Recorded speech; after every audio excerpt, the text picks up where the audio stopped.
Hello friends, welcome to my channel study blogs with Shivendra. आज हम लोग एविडेंस एक्ट के सेक्शन 3 पढ़ेंगे जो निर्वचन खंड है, जिसे परिभाषा खंड भी हम कह सकते हैं। ठीक है, इससे पहले हम ये देखते हैं कि हम लोगों ने पिछली वीडियो में क्या क्या पढ़ा था। पिछली वीडियो में हम लोगों ने पढ़ा था कि लेक्स फोरी किसे कहते हैं। सेकंड हम लोगों ने पढ़ा था स्ट्रक्चर ऑफ एविडेंस पढ़ा था। थर्ड हमने पढ़ा था सेक्शन 1 और 2 को कंप्लीट किया था। ठीक है, सेक्शन 1 में संक्षिप्त नाम, विस्तार, प्रारंभ, ये सब चीज़ें थी और सेक्शन 2 जो था वो रिपील कर दिया गया था एविडेंस एक्ट में। कब किया गया ये भी हमने बताया था। तो सेक्शन 2 तक हम लोग का कंप्लीट हो चुका। अब आगे हम लोग सेक्शन 3 पढ़ेंगे। अब देखते हैं सेक्शन 3 में क्या क्या चीज़ें हैं। देखिए, सेक्शन 3 जो निर्वचन खंड हमारा है उसमें 10 पॉइंट है बताए गए हैं। 10 चीज़ों को एक्सप्लेन किया गया है कि 10 चीज़ें क्या क्या चीज़ है। जैसे पहला है न्यायालय के विषय में कोर्ट, सेकंड है तथ्य फैक्ट, एंड थर्ड है सुसंगत रिलेवेंट फैक्ट, फोर्थ है विवादक तथ्य फैक्ट इन इशू, फिफ्थ है दस्तावेज डॉक्यूमेंट, 6 साक्ष्य एविडेंस, 7 साबित प्रूफ, 8वां है हमारा कि ना साबित डिसप्रूव, और 9वां है साबित नहीं हुआ नॉट प्रूव, एंड लास्ट है भारत इंडिया का जिक्र किया गया है। तो टोटल 10 पॉइंट का जिक्र सेक्शन 3 में बताया गया है। इनमें से कुछ पॉइंट को हम कवर करेंगे आज और कुछ पॉइंट को हम नेक्स्ट वीडियो में देखते हैं। इसलिए हम आज की वीडियो में सेक्शन 3 को पूरा कवर इसलिए नहीं कर रहे हैं क्योंकि जो सेक्शन 3 में चीज़ें हैं वो मोस्ट इम्पॉर्टेंट चीज़ें हैं, बहुत ही गुड़ बातें बताई गई हैं। जिस बच्चे का सेक्शन 3 कंप्लीट हुआ, जिस बच्चे ने सेक्शन 3 को कायदे से एक्सेप्ट किया, ग्रहण कर लिया, वो पूरा एविडेंस एक्ट जान सकता है क्योंकि इन्हीं बातों का जिक्र पूरे 167 सेक्शंस में किए गए हैं। इन्हीं सब शब्दों का यूज़ किया गया है और इन सब शब्दों का मतलब अगर हमें पता हो तो आगे पढ़ने में काफ़ी सहूलियत होती है। ठीक, चलिए तो एक एक पॉइंट को देखते हैं और पढ़ते हैं। तो पहला पॉइंट हमारा है, पहला है कि न्यायालय की बात की गई है। तो देखते हैं न्यायालय,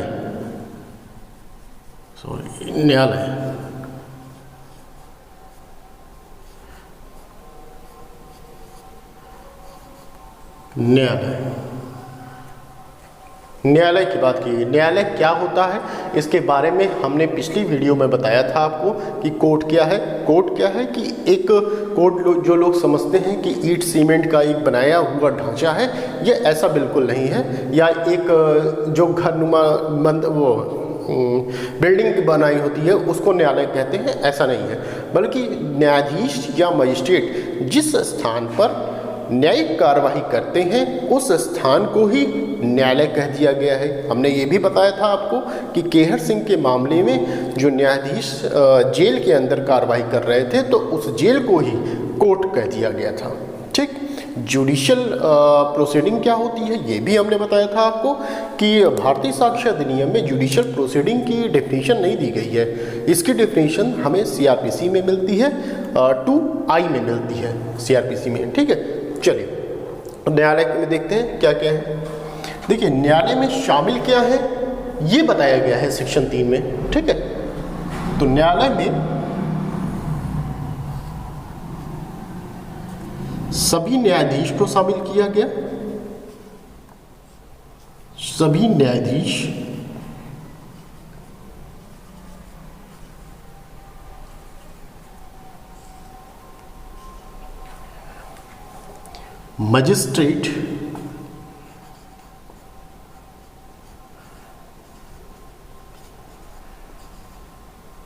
मजिस्ट्रेट और थर्ड है साक्ष्य लेने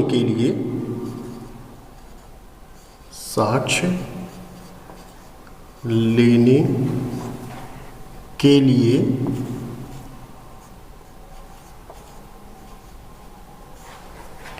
वैध रूप से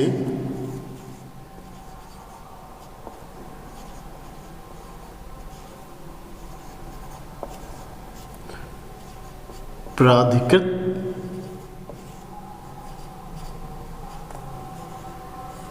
व्यक्ति। ओके, ये बता दिया गया, इन 3 चीजों को बताया गया। क्या क्या है न्यायालय में शामिल माना गया? सभी न्यायाधीश, मजिस्ट्रेट और साक्ष्य लेने के लिए वैध रूप से प्राधिकृत व्यक्ति, इन तीनों का जिक्र न्यायालय के अंतर्गत किया गया कि हम न्यायालय मानेंगे। किसे नहीं मानेंगे यह भी बताया गया। न्यायालय के अंतर्गत यह कहा गया कि हम मध्यस्थ जो है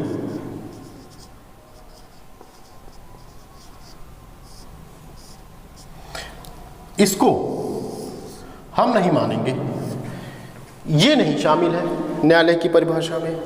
ठीक, तो न्यायालय की परिभाषा में 3 लोगों को शामिल किया गया है, परंतु मध्यस्थ को शामिल नहीं किया गया है, आर्बिट्रेटर को। इसके विषय में मैंने पहले भी बताया था कि मध्यस्थ होता कौन है? जो न्यायालय के बाहर की कार्रवाइयों को करता है।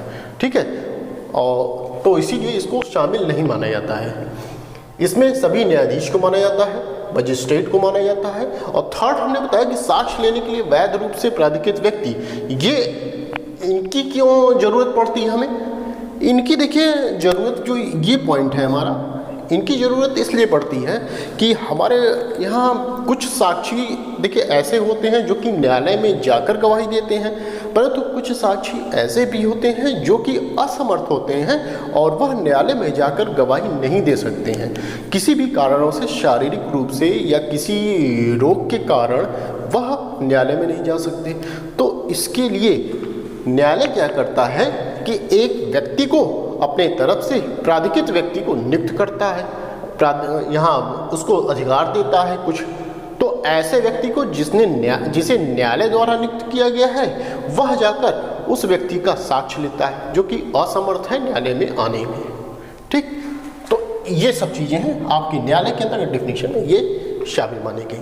तो बस इतना न्यायालय में आप समझ जाइए। अब सेकंड देखते हैं हम लोग। सेकंड क्या है?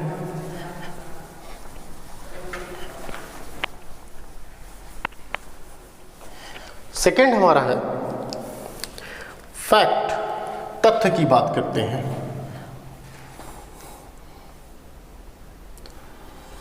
तथ्य, ओके, तथ्य। तथ्य में 2 प्रकार की चीजें,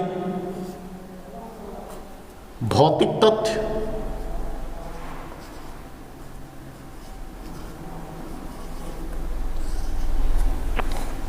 और दूसरा, हम अभी आते हैं दूसरे पे।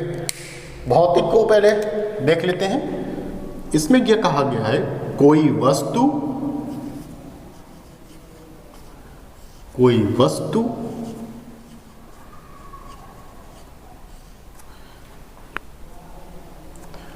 वस्तु की अवस्था,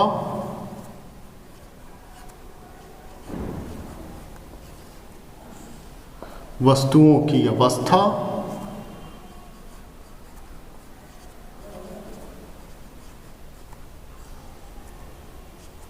कोई वस्तु, वस्तुओं की अवस्था जो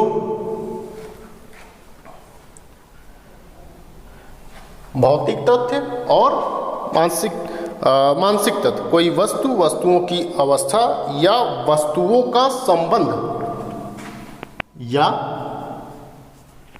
वस्तुओं का संबंध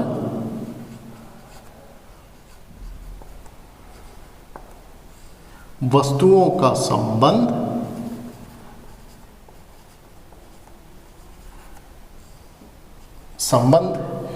जो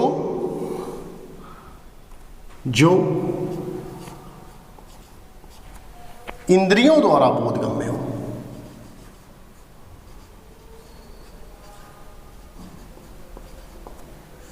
इंद्रियों द्वारा बोधगम्य हो।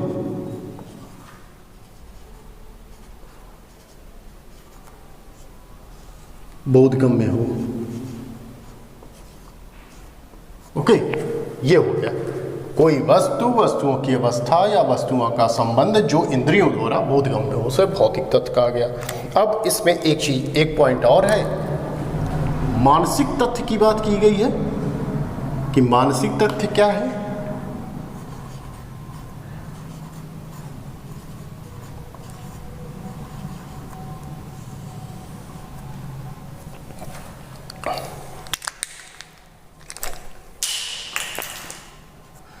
मानसिक दशा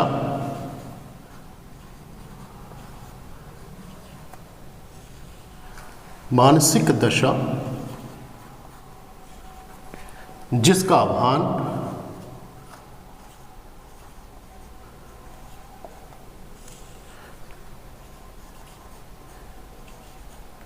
भान किसी व्यक्ति को हो,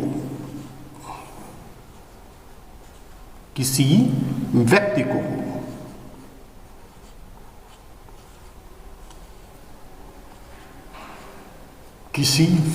को हो। राइटिंग पर मत जाइएगा, बात समझिएगा जो मैं बताना चाह रहा हूं आपको। चलिए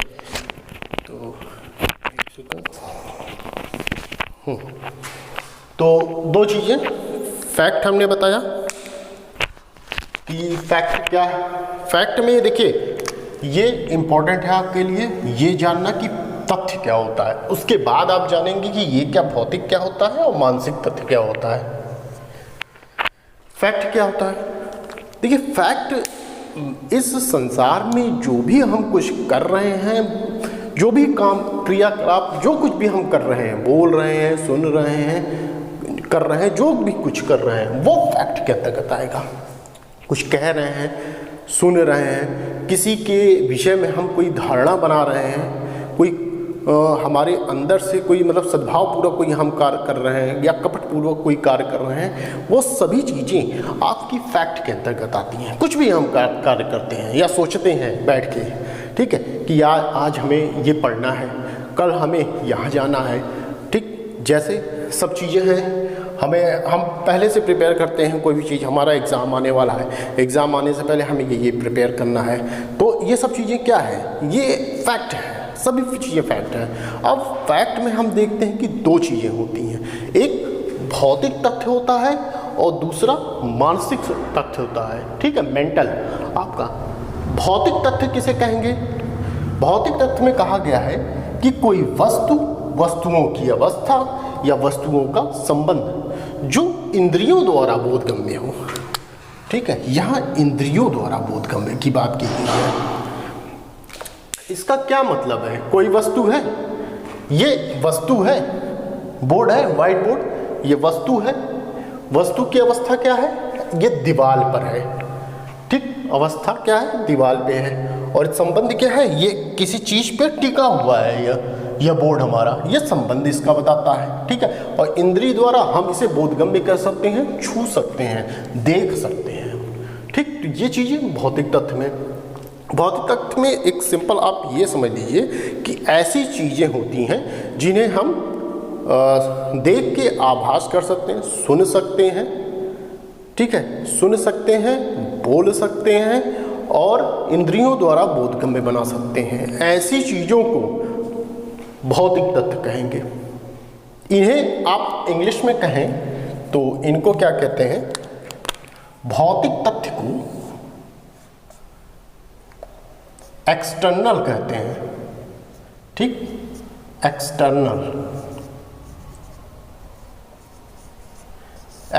कहते हैं। जबकि मानसिक तथ्य को क्या कहते हैं? इंटरनल कहते हैं।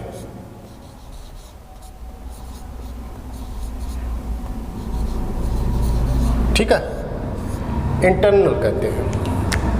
भौतिक तथ्य में हमने बताया कि कोई भी चीज़ जो हम सुन सकते हैं, देख सकते हैं, आभास कर सकते हैं, खाकर हम ये बता सकते हैं कि कैसा है, मीठा है, कड़वा है, खट्टा है, कुछ भी है, तो वो सभी चीज़ें भौतिक तथ्य के अंतर्गत आएंगी। और मानसिक तथ्य क्या है? मानसिक तथ्य में कहा गया है कि मानसिक दशा जिसका भान किसी व्यक्ति को हो, ठीक है, मानसिक दशा जिसका भान किसी व्यक्ति को है। तो मानसिक दशा के अंतर्गत क्या चीज़ें हैं? मेंटल चीज़ें आती हैं, जो हम सोचते हैं वो चीज़ें मानसिक दशा के अंतर्गत। जैसे कोई किसी प्रकार का आशय रखता है, आशय पूर्वक कोई कार्य करता है, सद्भाव पूर्वक कोई कार्य कर रहा है, कपट पूर्वक कोई कार्य कर रहा है, तो ये सब चीज़ें क्या है? ये मानसिक दशा को आपको दर्शा रही है कि आप कैसे कोई चीज़ कार्य कर रहे हैं, तो यह मानसिक तथ्य के अंतर्गत मानी जाएंगी। अच्छा देखिए, भौतिक तथ्य में हमने कहा इंद्रियों द्वारा बोधगम। इंद्रिय का क्या मतलब है? 5 इंद्रियां होती हैं हमारे यहाँ। आँख है, नाक है, कान है, जीभ है, ठीक है, और स्पर्श है, टच, स्किन, ठीक। इन सब चीज़ों के द्वारा अगर हम कोई चीज़ें पता करते हैं तो वह भौतिक तथ्य के अंतर्गत मानी जाएंगी, ठीक। इन 5 इंद्रियों द्वारा हम पता करते हैं तो इसके अंतर्गत मानी जाएगी। बट मेंटल के थ्रू, मेंटल के द्वारा हम किसी चीज़ को सोचते हैं, विचारते हैं, तो वह आपका मानसिक तथ्य के अंतर्गत माना जाएगा, ठीक। जैसे हम एक एग्जाम्पल के थ्रू समझ सकते हैं इन सब चीज़ों को कि एक व्यक्ति, एक ए पर आरोप है, ए पर यह आरोप है कि उसने बी की हत्या कर दी है। यह भाई देखा जा रहा है, ए ने क्या किया, अपने पिस्टल निकाली, बी के ऊपर चला दी। क्या हुआ, बी वहीं धड़ाम से गिर गया। अब देखते हैं कि बी ब्लड निकल रहे हैं, तो क्या देखिए ए द्वारा बी को तो मार दिया गया, बी की हत्या कर दी गई है, तो ये क्या चीज़ है, ये भौतिक तथ्य है। क्यों? क्योंकि हम देख रहे हैं कि मारा गया है, गोली लगी है, बंदा गिरा है और ब्लड निकल रहा है। ये सब चीज़ें हम देख रहे हैं। कहीं बम फेंक दिया गया, आवाज़ हुई बहुत तेज से, हमने सुना कि बम भाई फेंका गया, तो ये क्या था, ये भौतिक तथ्य है, हमने सुना है अपने ज्ञान इंद्रियों द्वारा, ठीक है, इंद्रियों द्वारा सुना है हमने। तो यहाँ पर ए द्वारा बी को मारा गया, लोग खड़े हैं, देखा उन्होंने कि भाई ए द्वारा बी को मारा गया, ये भौतिक तथ्य हो गया। अब इसमें मानसिक तथ्य क्या होगा कि ए का आशय क्या था मारने का, क्या उसने जानबूझ के मारा है या गलती से गोली लग गई, ये कौन बताएगा? ये ही व्यक्ति, ए व्यक्ति ही बता सकता है कि उसका आशय था या क्या था, आशय है या किसी अन्य कारण से उसने गोली चलाई है या गलती से लग गया, तो ये उसके दिमाग की उपज होगी ना। तो ये मेंटल चीज़ें हैं कि ए द्वारा किस लिए मारा गया है, तो ये सब चीज़ें, या चित्र विकृति अवस्था में मार दिया, वो पागल था या क्या था, ये सब चीज़ें ए के द्वारा ही डिसाइड होंगी, वो परिस्थितियाँ देखी जाएंगी। अच्छा, इसमें एक चीज़ और है कि जो मानसिक दशा देखी जाती है, इसमें मानसिक दशा देखी जाती है, दशा प्लस परिस्थितियां देखी जाती हैं।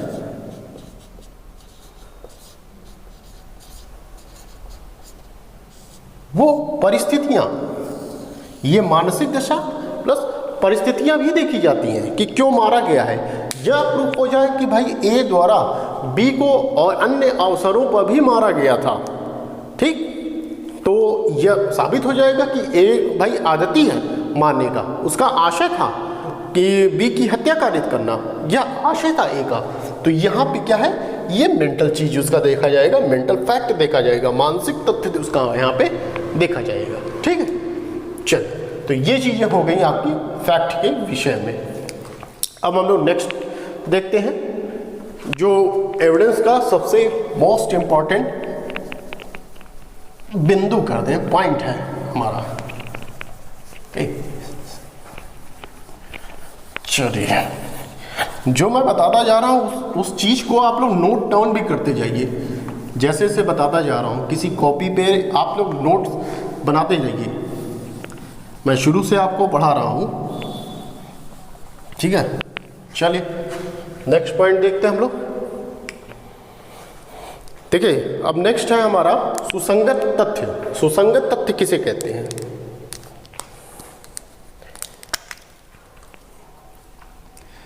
सुसंगत तथ्य,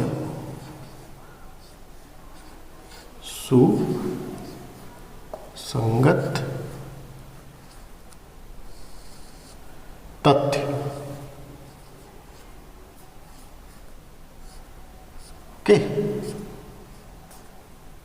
सुसंगत तथ्य, सुसंगत तथ्य क्या है? देखिए, सुसंगत तथ्य क्या है कि जब एक तथ्य दूसरे से संबंधित हो तो उसे क्या कहेंगे? सुसंगत तथ्य कहेंगे, दो तथ्य होते हैं। तथ्य क्या है ये हमने बताया आपको कि तथ्य होता क्या है, फैक्ट क्या होता है। सुसंगत तथ्य के बारे में विषय में हम लोग बात कर रहे हैं कि एक तथ्य दूसरे तथ्य से जब जुड़ा होता है तो उस तथ्य को सुसंगत तथ्य कहते हैं। सुसंगतता हम पता कैसे करते हैं, तो हमारे एविडेंस में सेक्शन 6 से 55 तक की परिधि में यदि वो तथ्य आता है तो सुसंगत तथ्य होगा। और सुसंगत तथ्य के विषय में ही प्रावधान किया गया है। सेक्शन 6 से 55 तक सुसंगत तथ्य के विषय में प्रावधान किया गया है। सुसंगत तथ्य के विषय में ही बताया गया है, सेक्शन 5 में बताया गया है कि विवादक तथ्य और सुसंगत तथ्यों का ही साक्ष्य दिया जा सकेगा, अन्यों का नहीं। ठीक है, तो सुसंगत तथ्य क्या है इसके विषय में देखते हैं हम लोग।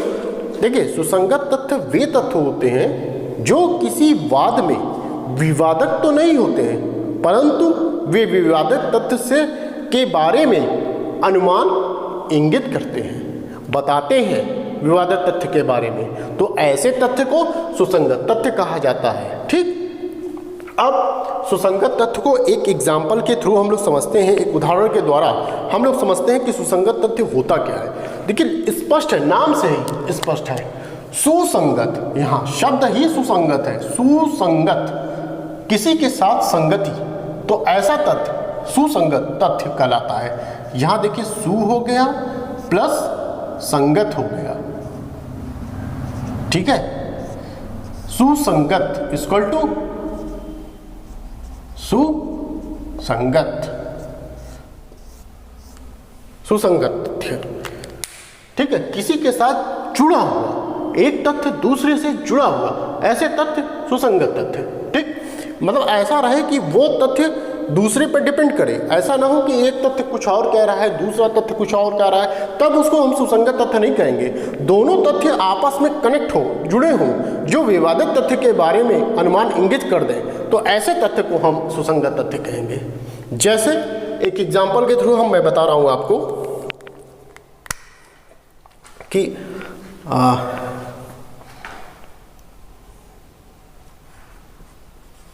यदि ए लिखते हैं, यदि ए पर आरोप हो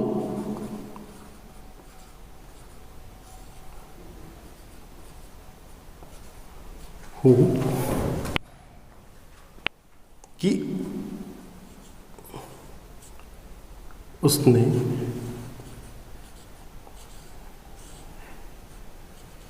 बी को लूटा,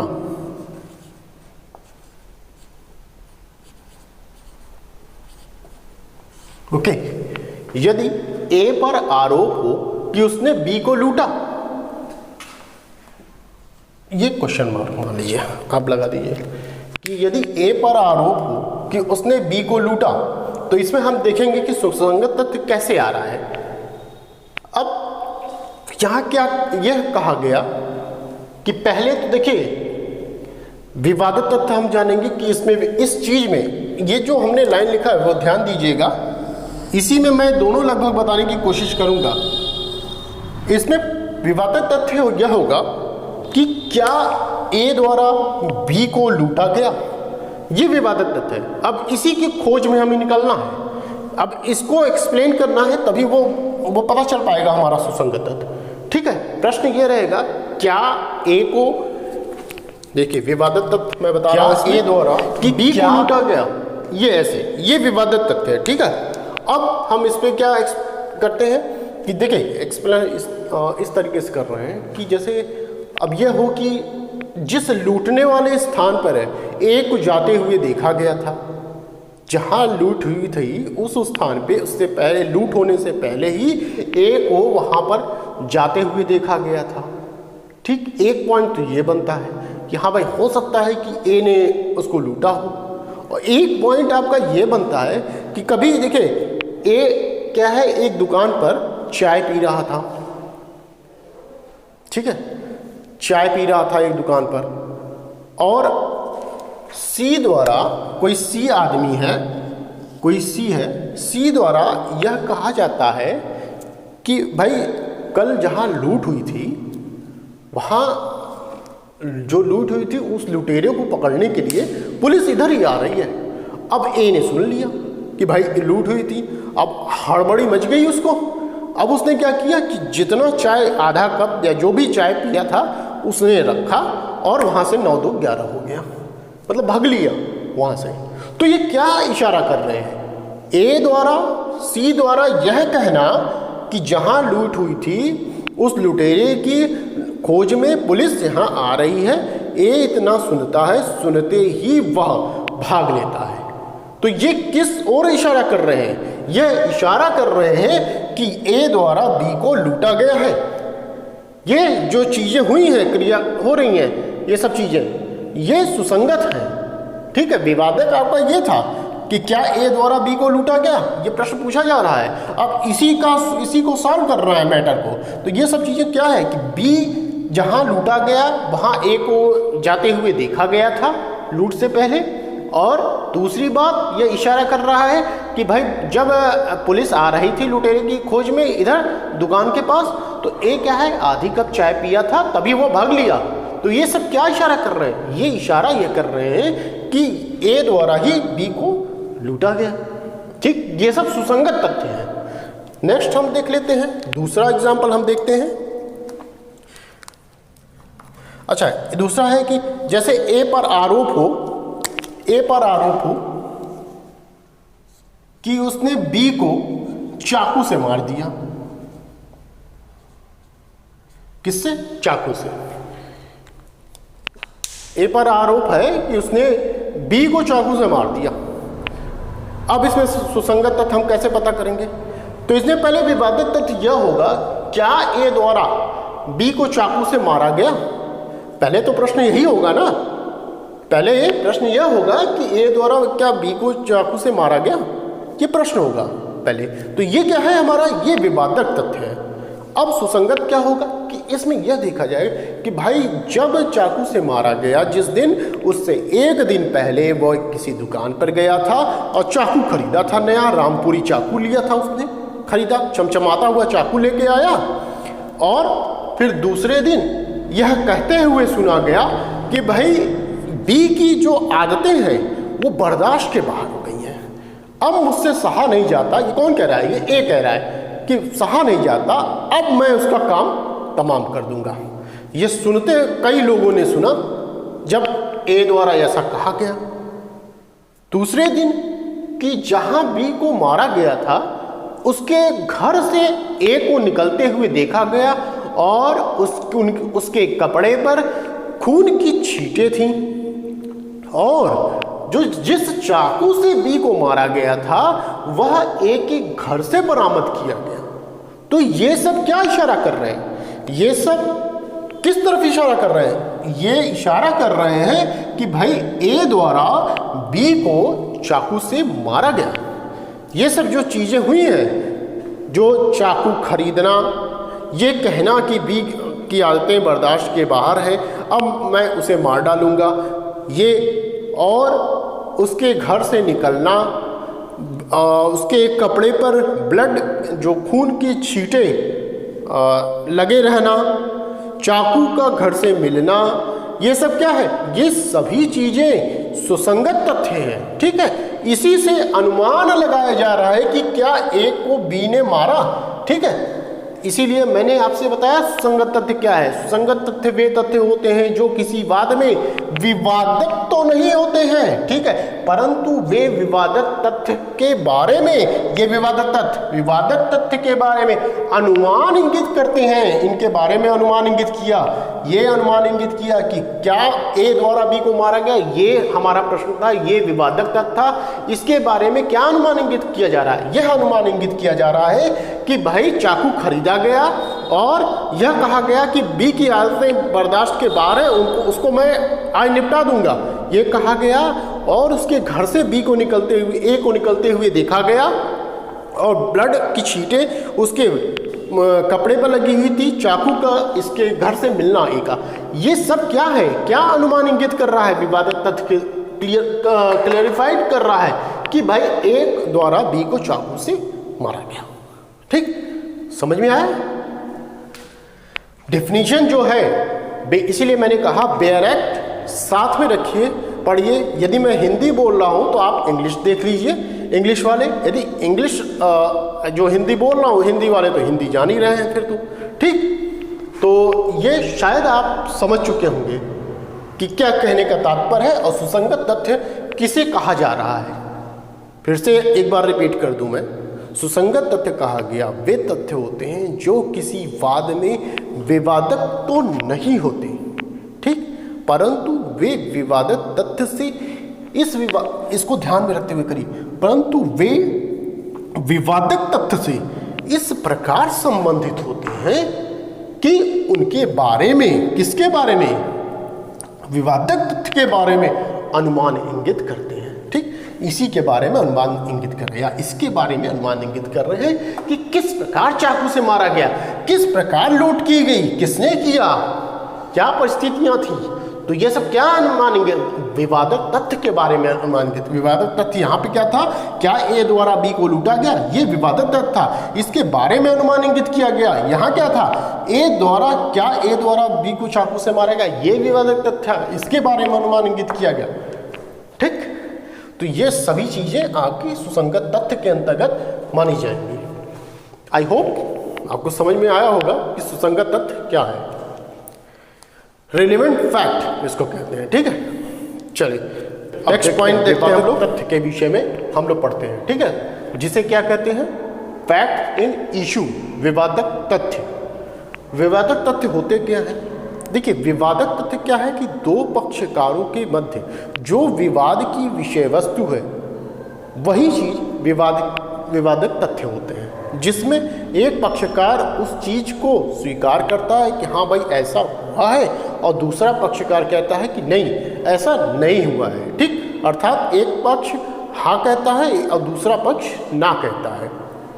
इस तरीके से समझेंगे डिफिनीशन के थ्रू कि विवादक तथ्य क्या है। विवादक तथ्य वे तथ्य होते हैं जो अकेले या अन्य तथ्यों के साथ साबित होने पर उस अधिकार, दायित्व या नियोग्यता के अस्तित्व, अनस्तित्व, प्रकृति या विस्तार को प्रकट करते हैं, जिससे कि वाद का एक पक्षकार उस बात को स्वीकार करता है और दूसरा इनकार करता है, ठीक।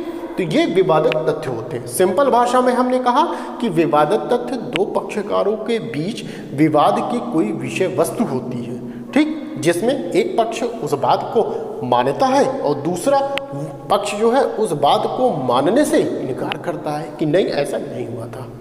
जैसे हमारे यहाँ देखिए सिविल मैटर और क्रिमिनल मैटर, दोनों मैटर में विवादक विषय वस्तु क्या है, विवादक तथ्य क्या है, उसको हम लोग देखेंगे कि क्या विवादक तथ्य होता है।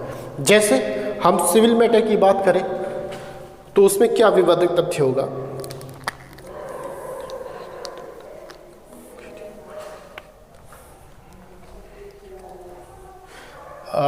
जैसे यदि ए है, सिविल मैटर की बात मैं कर रहा हूँ, सिविल, ओके, सिविल मैटर की यहाँ बात कर रहा हूँ। यदि मान लीजिए कि प्रश्न यह हो कि अ द्वारा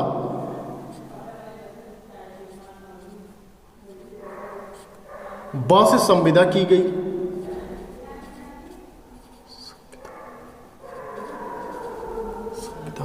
संविदा की गई, ठीक है, और संविदा क्या हो गई, भंग हो गई।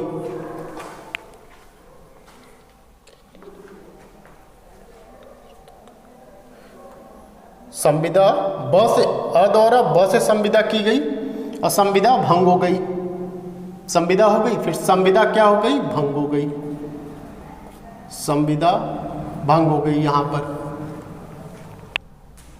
अब न्यायालय में वाद दाखिल हुआ और न्यायालय में संविदा भंग के लिए वाद दाखिल किया और कहा न्यायालय से कि भाई अ द्वारा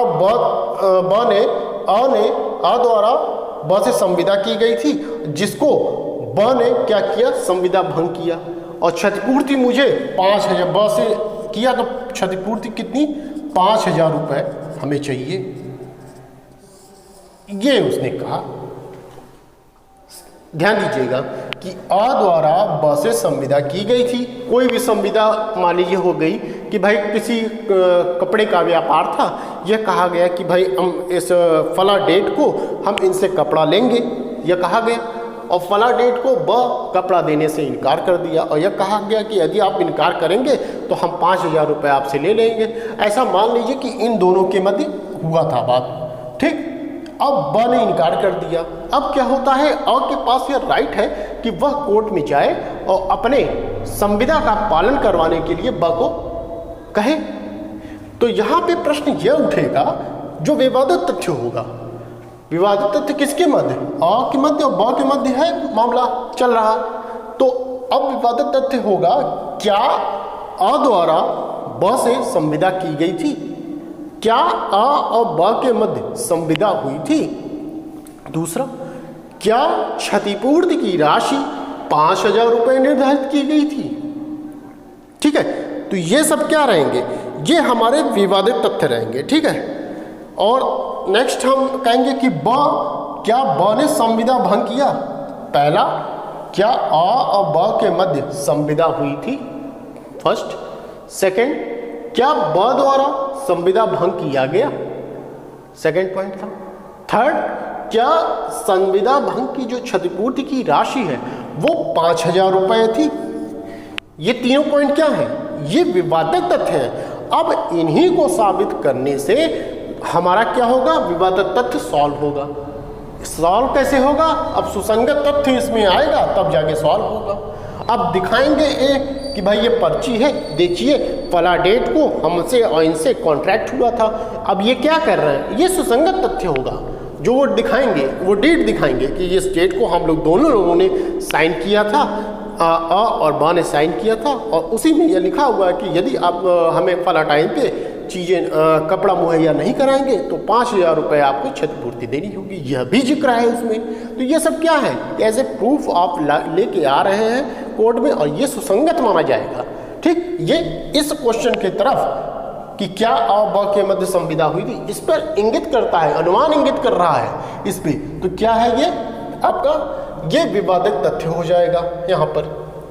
ये तो हुआ सिविल मैटर। और सिविल मैटर में कहाँ प्रावधान किया गया है, सिविल मैटर में आप जब पढ़ेंगे, सीपीसी पढ़ेंगे, तो सीपीसी में एक प्रावधान किया गया है, ऑर्डर 14 रूल 1 to 7।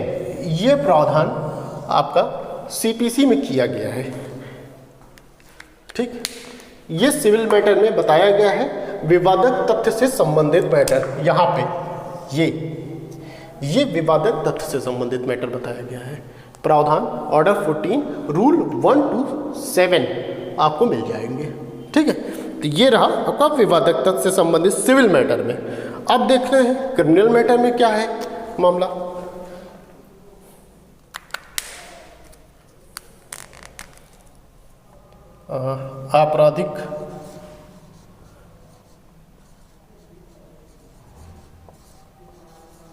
आपराधिक में देखते हैं क्या मैटर है।